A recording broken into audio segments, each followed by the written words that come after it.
صبح گریه کرده. اصلا حوصله داریم دیشب تا صبح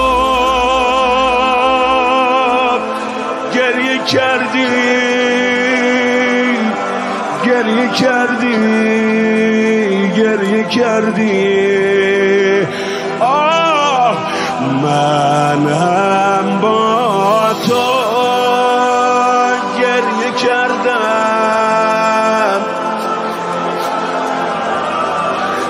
گریه کردم مادر دیشب که رویت شد قاتل من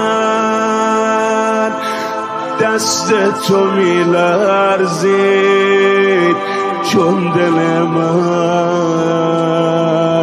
ای وای مادر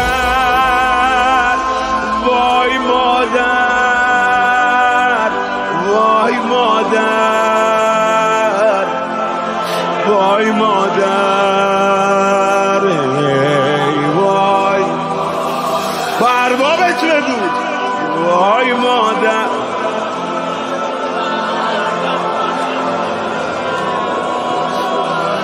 از این ماتم خانه ما را غبار غم گرفته مادر بنگر که حسن با چشم گریان دم گرفته چی میخونه امام حسن در خواب گوید مادر کجایی راهی نمانده تا خانه بیای ماجرای کوچه چیه؟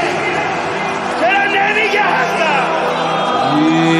شب دیدم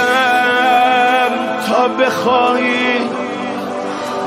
روی پهلو بازگردی با هر لرزش ناله کردی ناله کردی ناله کردی مادر دیدم که بابام دور از گل رود با دست لرزان شد سرگرم تابوت